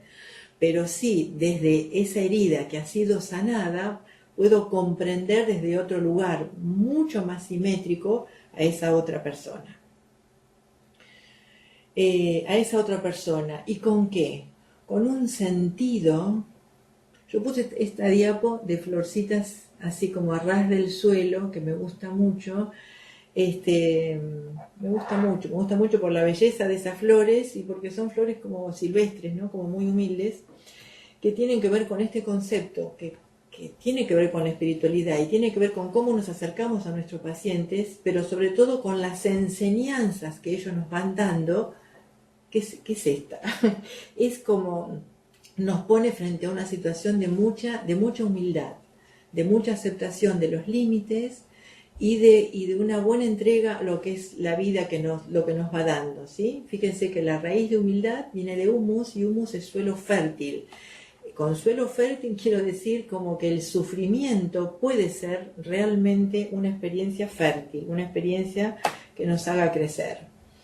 Entonces, para nuestros pacientes, recorrer este camino con sentido, poder despedirse de sus seres queridos, poder pedir perdón, perdonarse a sí mismos, disfrutar de pequeños momentos de encuentro, los que sean, y afirmarse en sus propios valores, le van a dar esa posibilidad de sentir paz interior. Todo esto es potencial, porque va a haber personas que se van a ir de otra manera de esta vida. Pueden irse enojados, pueden irse con sufrimiento incluso. Y este autor que yo nombraba hace un rato, que Frank, dice: el hombre no es puesto en el mundo al nacer, sino al morir. ¿Qué quiere decir él? Quiere decir justamente que en el último acto de nuestro libro personal, es como si fuera la última escena de la película. A veces uno termina de entender la película solo cuando aparece el final. Y esta otra autora, que es Elizabeth Lucas, que es una discípula de Frank, dice: aun cuando el pasado es inmodificable, al acercarse al final aún puede hacer algo. Y esto tiene que ver con el perdón. Aun cuando de ninguna manera podemos cambiar lo hecho, sin embargo, hay algo, el perdón o el agradecimiento a las personas que nos están cuidando, hay algo que puede dotar de sentido esa situación. Cada persona va a elegir diferentes caminos, ¿sí? Algunos pueden ser directos, como más claros, más nítidos, otros pueden perderse en bifurcaciones, otros pueden estar en la plena nebulosa y pueden ser como muy oscuros. Sin embargo, cada persona va a elegir el propio, ¿no? El personal. Esto es un poco lo que ya dije. Quiero recalcar que el tiempo de irse puede ser un tiempo lúcido y valioso, pero también puede ser un tiempo negado, un tiempo evitado y un tiempo sufriente. Y en esto los equipos de cuidados paliativos podemos ayudar desde el acompañamiento y podemos ayudar desde las intervenciones a que sea un poquito más aliviado. Somos acompañantes, les digo, de una u otra forma, de enormes procesos, llenos de matices, pero que a su vez nos van a enriquecer y nos van a dar lecciones todo el tiempo. Por lo menos eso, y yo creo que, Nico, vos que estás acá también hace bastante tiempo, es una de las cosas más maravillosas que nos da nuestra tarea, que es como un enriquecimiento personal y un aprender todo el tiempo de otras personas. Les traigo para finalizar una cita de Harvey Chochinov, que dice que no todos los pacientes tienen gloria en su vida, pero todos sin excepción tienen un pasado, una historia que define cómo eran y cómo son. Todos merecen honor, respeto y estima. Así que llegamos al final. Yo les voy a pasar unas fotos ahora, muy cortitas, de algunas de nuestras situaciones con pacientes. Y la última frase que les traigo es de una autora que viene del budismo, que ella dice que más que lo que hacemos o decimos, lo que ayuda a una persona que sufre es cómo somos. Y esto tiene que ver con ser auténticos, nada más que eso, y estar en conexión. Bueno, muy bien, muchas gracias. Acá les paso unas fotos que tienen que ver con... Traté en general, todos los pacientes han dado su consentimiento, pero yo en lo personal prefiero que las fotos no circulen, ¿no? Acá tenemos un paciente que para él el trabajo era su máxima pasión y siguió trabajando hasta el último día. Tenemos pacientes que encuentran una gran satisfacción y muchísima paz trabajando con arteterapia en la comunidad. Acá tenemos personas que son partícipes de un espacio que coordina el voluntariado, que se llama el Cafecito de los Lunes. Mujeres que están en duelo. A veces hay algunas mujeres. Esta es una foto, esta foto ganó un premio, ¿te acordás? En la Asociación Latinoamericana de Cuidados Paliativos. Es un momento de encuentro. Es una foto lindísima porque hay pacientes, familias y profesionales de nuestra unidad en un momento de encuentro, de placer. Acá tenemos una foto que yo quiero mucho porque es de una paciente que le gustaba pintar y ella nos contó, llegando al final, que su sueño, un sueño no cumplido y que no cumpliría de ninguna manera, era hacer una exposición de arte. Así que entre todo el equipo le organizamos una exposición de sus cuadros. Acá está con uno de nuestros perros en una sesión de terapia asistida con animales, que le daba mucha alegría a ella. Una obra de una paciente. Acá tenemos otra paciente que trabajaba con ollas Essen y cada tanto hacía una muestra en la unidad. Ella lo disfrutaba muchísimo. Acá tenemos un casamiento, tenemos dos fotos de un casamiento con pastores de iglesia evangélica. Acá tenemos otro. Acá tenemos un casamiento católico, ahí mismo en la unidad nuestra. Hemos tenido bautismos también. Expresiones de nuestros pacientes. Pintarse las uñas. Qué frivolidad, dirá alguno. Sin embargo, para una persona, para una mujer, esto era muy importante, conservarse bella, al igual que nuestras enfermeras que les hacen tinturas, seguramente muchos de ustedes también lo hacen, tiene que ver con el sentirse bien. Y esta es la misma paciente que hacía la exposición de las ollas Sesem y que tuvo, la verdad que tuvo una larguísima enfermedad, cerca de 8 años, y un final con muchísimas vicisitudes y muy duro, pero que encontró su paz también. Así que, bueno, muchas gracias. Si hay preguntas, dispuesta, no nos queda mucho tiempito, pero dispuesta a lo que sea. Perdón, el Centeno. Centeno. Sí, buenos días.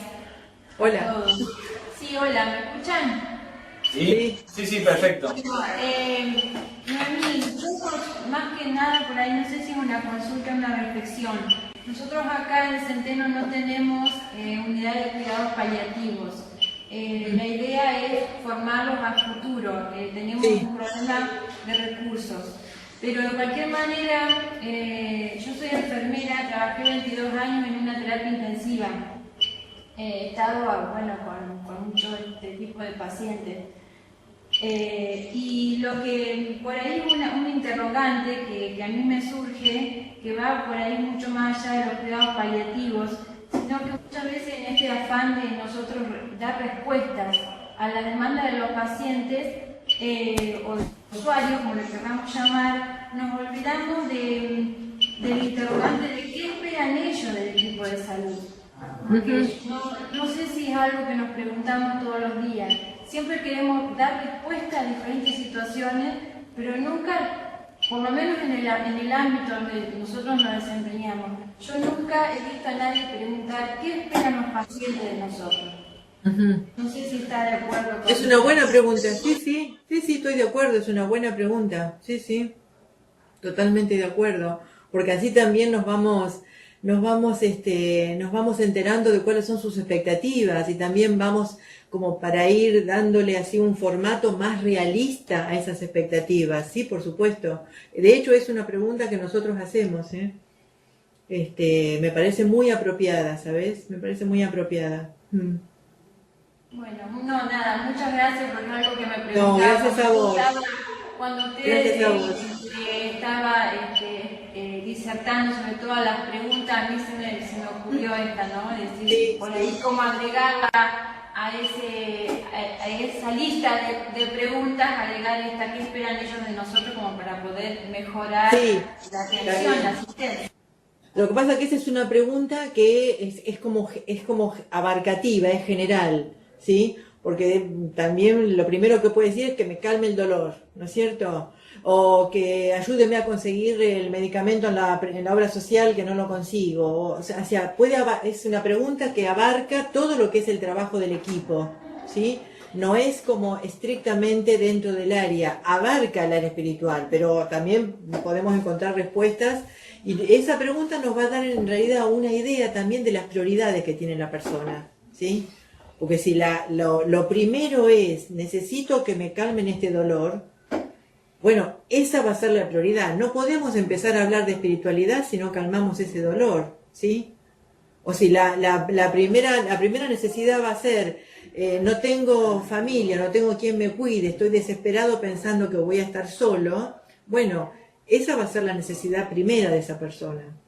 O sea que de alguna manera nos va ordenando en sus prioridades. Gracias. A usted, gracias.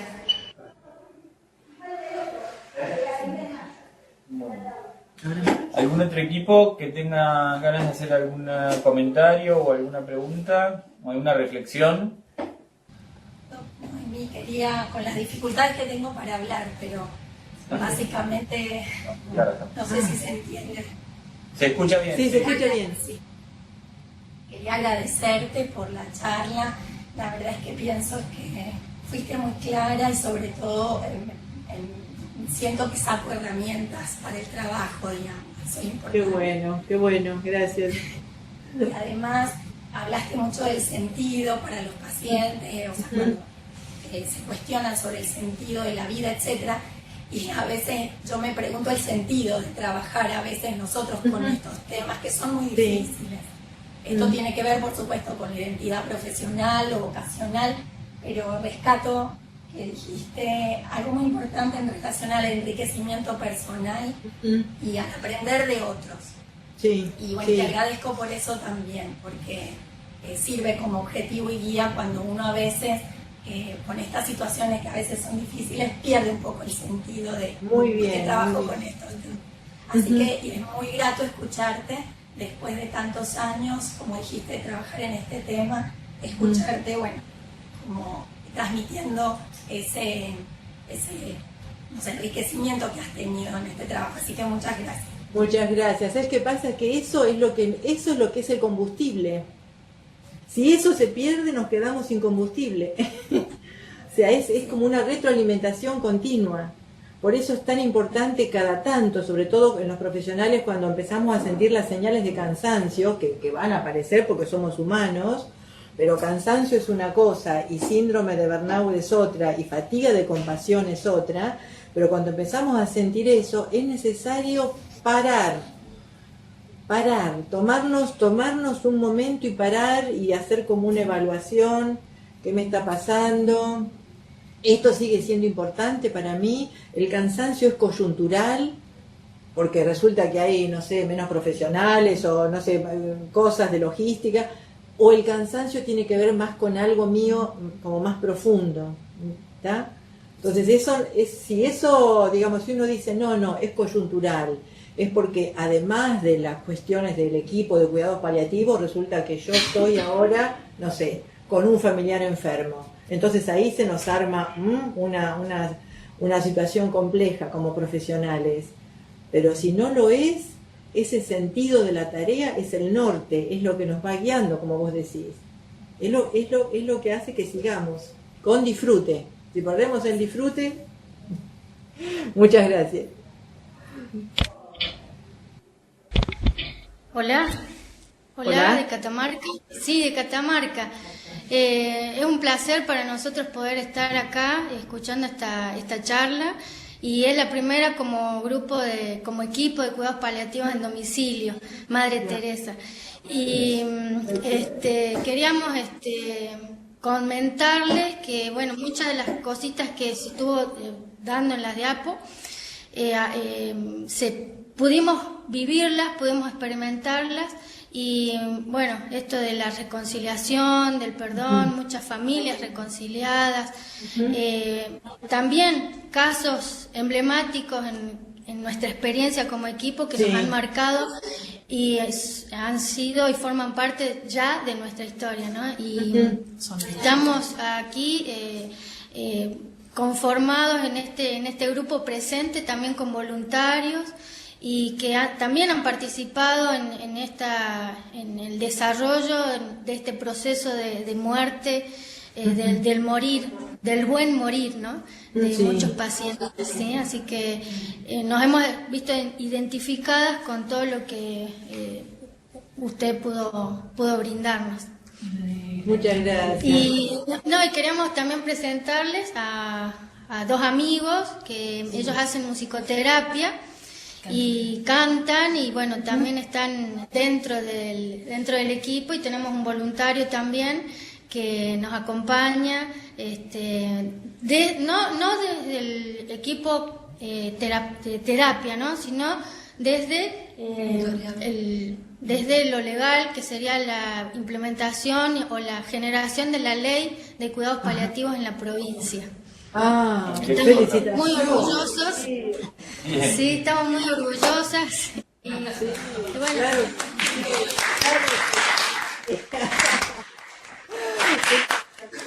Felicitaciones. Sí, y bueno, estamos en este proceso con respecto a la ley, ¿no? A la implementación y la La reglamentación. Ya está aprobada. Ya está aprobada la ley, así que ahora estamos en ese proceso con las chicas que están en el San Juan. Hola, chicas. Bueno, Felicitaciones, buenísimo y bravo por esos Gracias. musicoterapeutas, ¿eh? Nosotros tuvimos es fantástico lo que puede hacer la musicoterapia, es un trabajo hermosísimo, es muy bueno. Es importante aclarar, nosotros pertenecemos a la terapia del canto.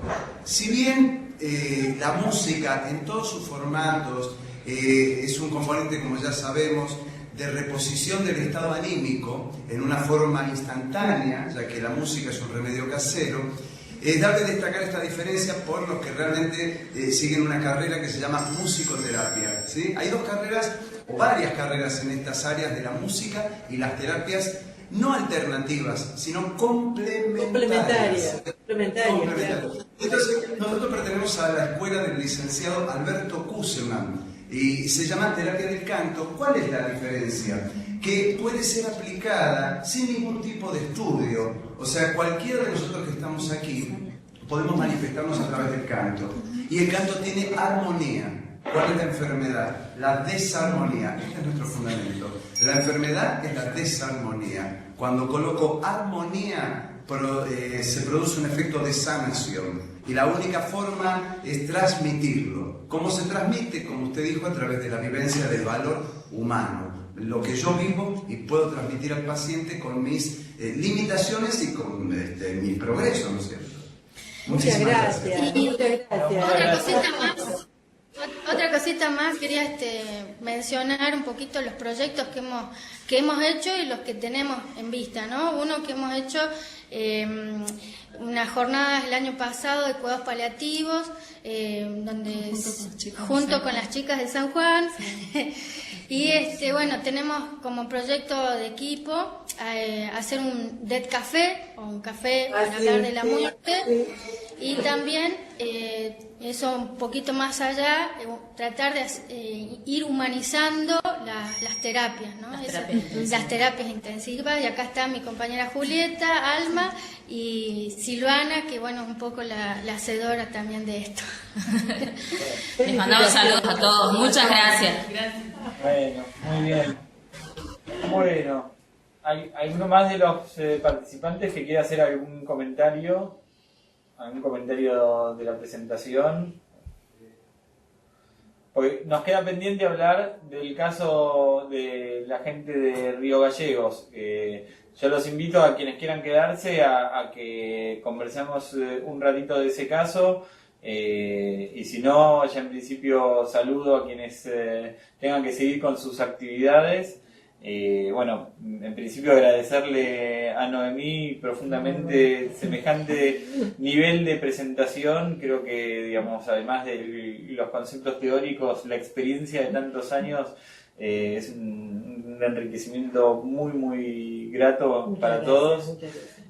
Siempre, yo digo que fue un placer, digamos. Yo creo que voy a contar una anécdota personal. O sea, cuando empezamos en el servicio de cuidados paliativos en el Vicente López no contábamos con psicólogo y, digamos, yo estaba en los inicios, así como está Río Gallegos con estas preguntas y, digamos, me hacía acordar mucho a esto, ¿no? Que yo la llamaba Noemí cada 2 por 3 como para decirle, Noemí, ¿qué más puedo hacer por este paciente, ¿no? Y de repente la oportunidad o la posibilidad o la situación de haber trabajado mucho tiempo sin un equipo multidisciplinario y teniendo que abordar estas áreas viniendo desde una formación eminentemente clínica, también digamos, hicieron por un lado, digamos, el proceso de entrenamiento y desarrollo, pero también el aprendizaje y el desarrollo personal, ¿no? De esto, de vivenciar junto a pacientes y de aprender tanto de estas situaciones que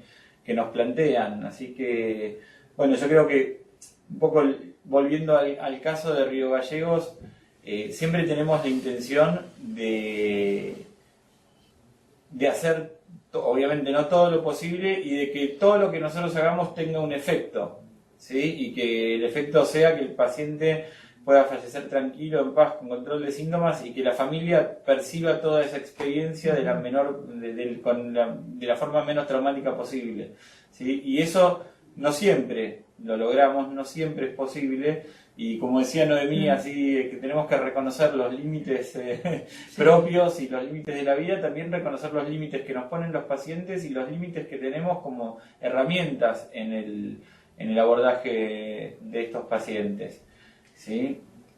Ahí yo solamente te agrego, el paciente se pueda ir con la mayor paz posible, claro, para él. Con la mayor paz, a veces esa sola palabrita hace toda la diferencia, o sea, porque es la mayor paz posible para él, que a lo mejor no va a coincidir en nada con la que yo te estoy imaginando, es la mayor paz posible para esa persona. Eso. No sé si ¿qué hacemos? ¿Están? Sí. Yo me despido también de los que se van a retirar, de los que se tienen que ir. Les agradezco a todos los que han estado hasta aquí, por lo menos. Bien, Río Gallegos, ¿están por aquí? Sí. Diga. ¿Se escucha?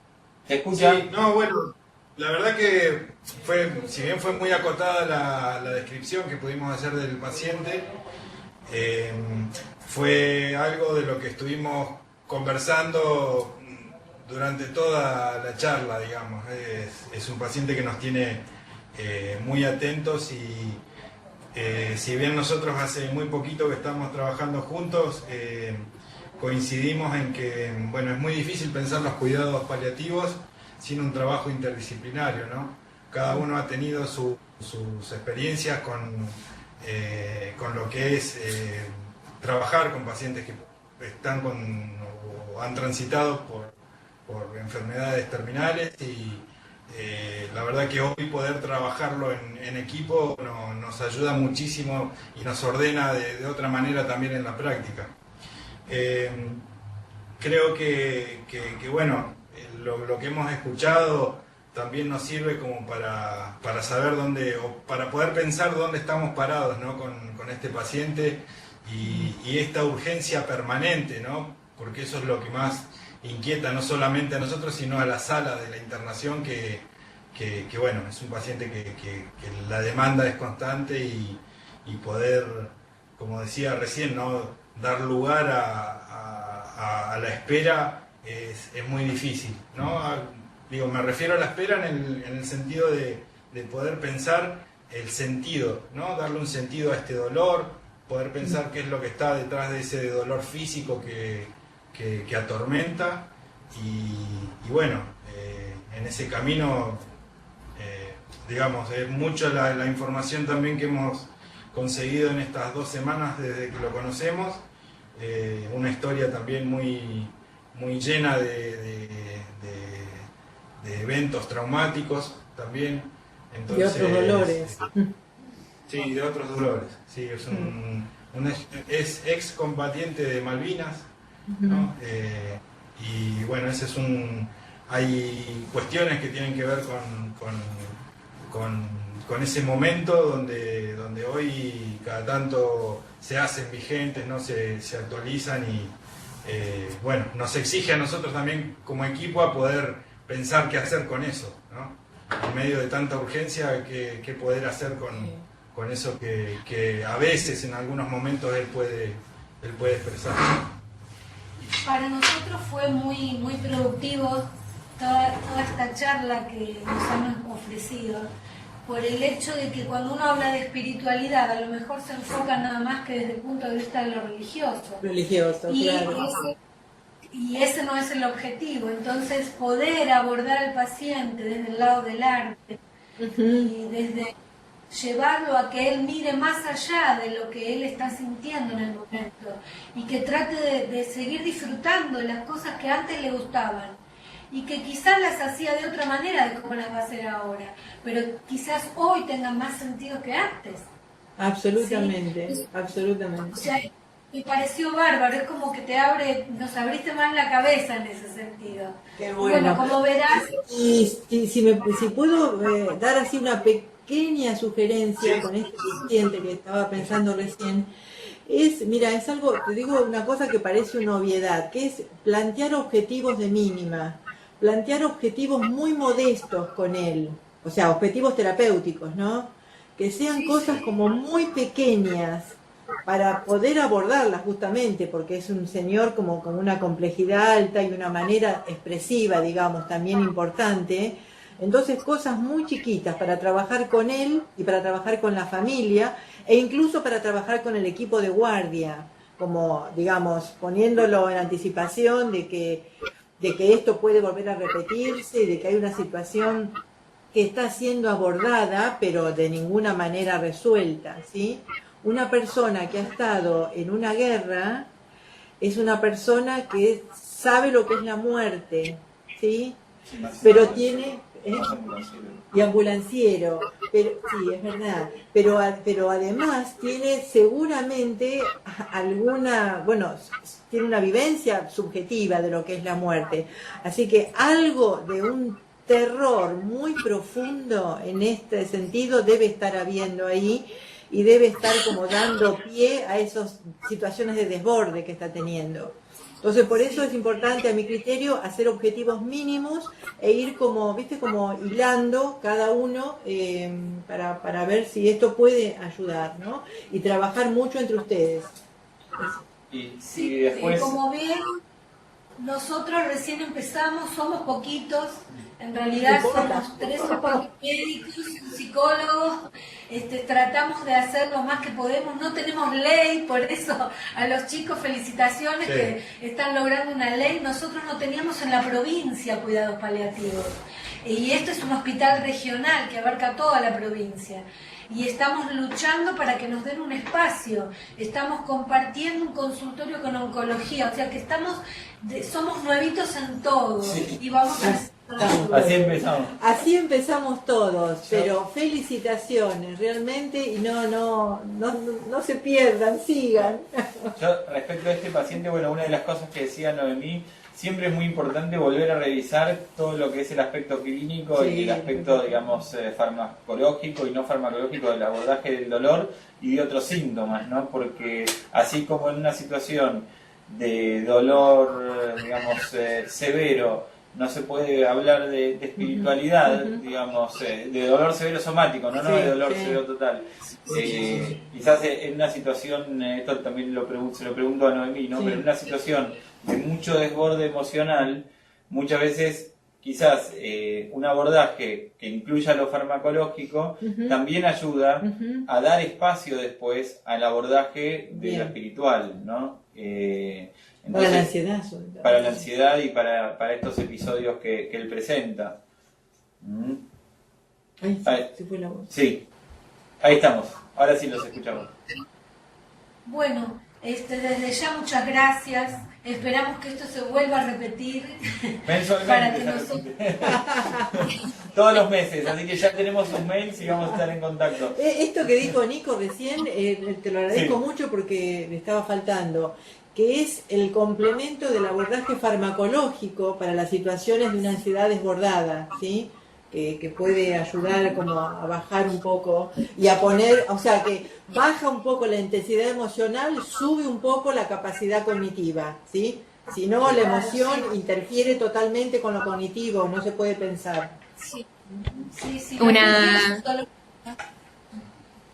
De acá de Catamarca, un aporte. Sí, bienvenida. Sí, bueno, era por el tema de lo farmacológico, también ver la posibilidad de, aparte de la morfina, o los otros fármacos adyuvantes, que es más o menos lo que dijo... ¿cómo era? Nicolás, sí. Y por otro lado, el tema de preguntarle a él, al paciente, qué experiencia, de alguna forma, qué experiencia él cree que le generaría algún bienestar.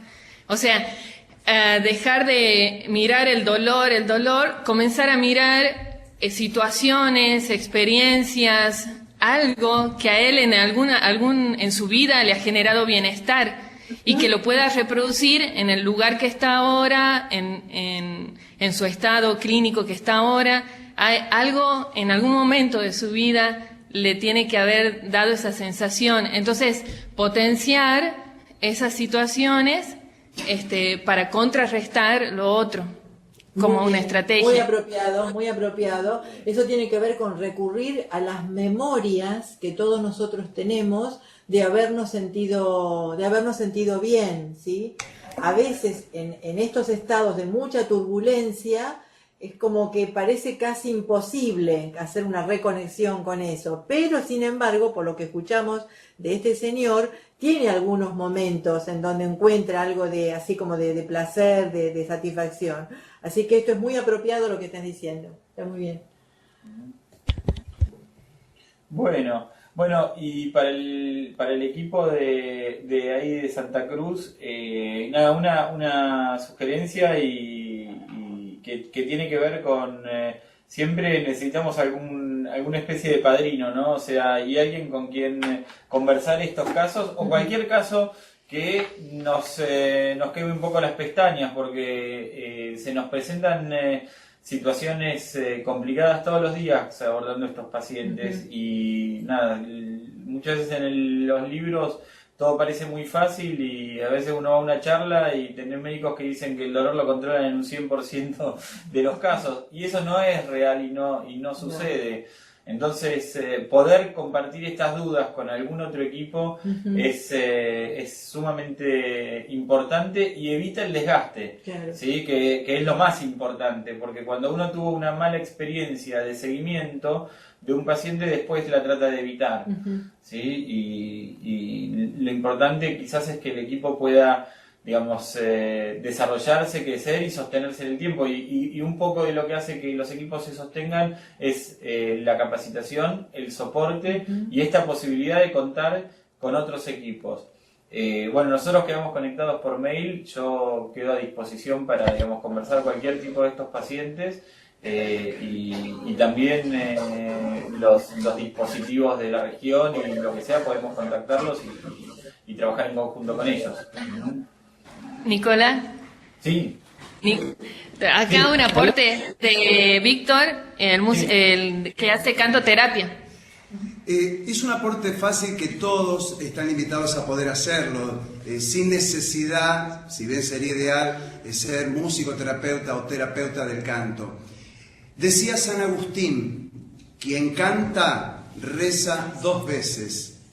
Es muy bueno juntar a este paciente en particular, porque si bien en la guerra todo fue guerra, yo hablo como infante de marina, clase 64, también están las otras partes, que aunque parezca mentira, son disfrutables o hay buenos recuerdos, no todo es malo.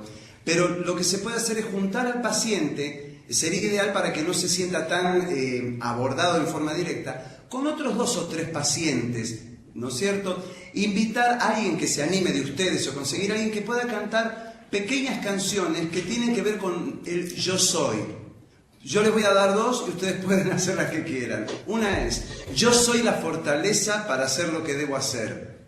Canción número 1. Yo soy la fortaleza para hacer lo que debo hacer. O le agregan la música que quieran. Enunciar las cosas benéficas a través de lo que uno realmente es. Yo soy el canto que limpia los miedos, una canción para los miedos. Yo soy el recuerdo que hizo feliz a mi vida. Se le puede poner un ritmo de guayno, de la tonada que fuere, y esto va a generar un bienestar realmente muy, muy importante en el paciente, ¿no? Quien canta reza 2 veces. Muchas gracias. Muchas gracias. Muchas gracias. Chicos, buenísimo el aporte. Y lo vamos Bueno. a comentar. Hola. Vamos a llamar otra marca para que venga el musicoterapeuta. Una conclusión que me llevo yo es que no estamos solos. Y el sentir que no estamos solos es aliviador, es enriquecedor, nos nutre a nosotros ahora que estamos acá bien, y es lo que necesitan todos nuestros pacientes, ¿sí? No sentirse solos. Así que bueno, muchas gracias. Bueno. Muchas gracias a todos por participar. Buenas tardes. Bueno, nosotros también desde acá les queríamos agradecer. Bueno, Todos aplausos.